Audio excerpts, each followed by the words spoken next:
Ngayong araw nga ay siguradong mapapalaban ako ng paglilinis dito sa aming bahay. Pinalitan ko na nga ng bagong kortina ang dati dahil hindi na talaga makaya dahil masyado ng maalikabok. Bali dito yan sa may balkonahe. Nilagyan ko talaga yan ng kortina kasi para hindi makita medyo may sira-sira na kasi yung dingding. Gawa ng aking mabait na aso. Paborito niya kasing lusutan yung ilalim niyan. Medyo mahaba nga itong kortina at sumasayad nga sa ilalim kaya ang plano ko na lang nito ay medyo tahian ko na lang siya para mag-eksakto yung haba niya. Siyempre, kailangan good vibes pa rin tayo, pampatanggal pagod. Nang matapos ko na nga ikabit ang kortina ay naisipan ko na ngang maliko. Sigurado talagang pagpapawisan ang kilikili ko nito sa paglilinis ko ng bahay. Charis! Nag-spray lang ako dyan ng onting pabango at pagkatapos nyan ay ready na ako para sumabak sa paglilinis. Inumpisahan ko na nga dito sa mga nakasabit na mga uniform ng aking asawa. Bali ihahanger ko lang ito, 2 peraso siya. Ang mga lalaki talaga ay napakahilig magsasabit ng mga damit nila kung saan-saan. At ikaw namang misis, kung mahina-hina nga lang medyo ang iyong pasensya, ay siguradong warla na naman kayo. Charis!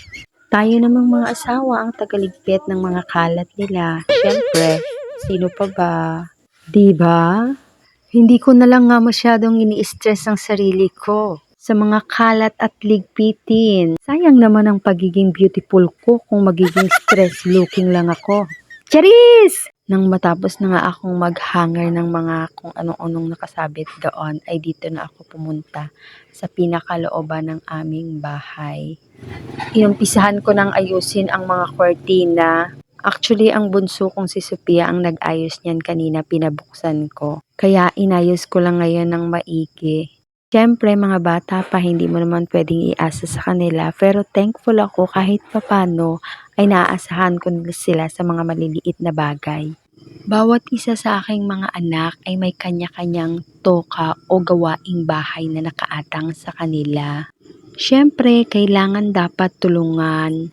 Gumagaan ang buhay ng isang pamilya kung ang bawat miyembro nito ay nagtutulungan. Para sa akin, ang gawaing paglilinis talaga ang pinakapaborito kong gawin. Alam mo yung feeling na kapag natapos ka ng maglinis at nakita mo na ang outcome, mapapasabi ka na lang talaga, "Hi, thank you at malinis na ulit ang aking bahay." 'Di ba napaka-komportable ng higa-higa or manood na lang ng TV. Nang matapos ko na ngang iligpit ang lahat-lahat ng mga nakakalat na mga bagay-bagay kung saan-saan dyan, ay inumpisahan ko na ngang magwalis ng sahig. Sinisigurado ko nga dyan na walang maiiwang mga alikabok kasi dyan lang talaga kami minsan nakaupo sa floor. As you can see po, wala pa po kaming sopa kasi wala pa pong budget.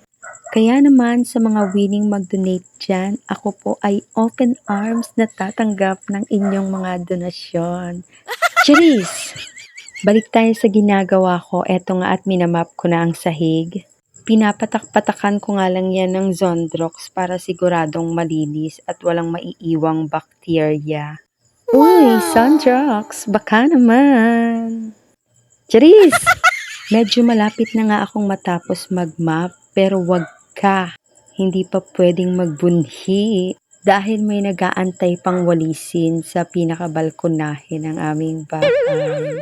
Araw-araw ko nga itong winawalis pero araw-araw din naman ang daming alikabok. Kasi nga ang aming tinitirhan ay pinakaharapan lang ng kalsada. So wala naman akong no choice kung hindi walisan yan. Dahil kung hindi, ako din mahihirapan at ang daming alikabok. Nang after 48 years ay natapos din ang aking pagwawalis. Charot! Subali ito na, nakapaglinis na ako, malinis na ang aming munting tahanan at wala na akong ibang gagawin kung hindi manood na lang ng TV. So ayun lang mga langga, bye bye, thank you for watching! Mwah!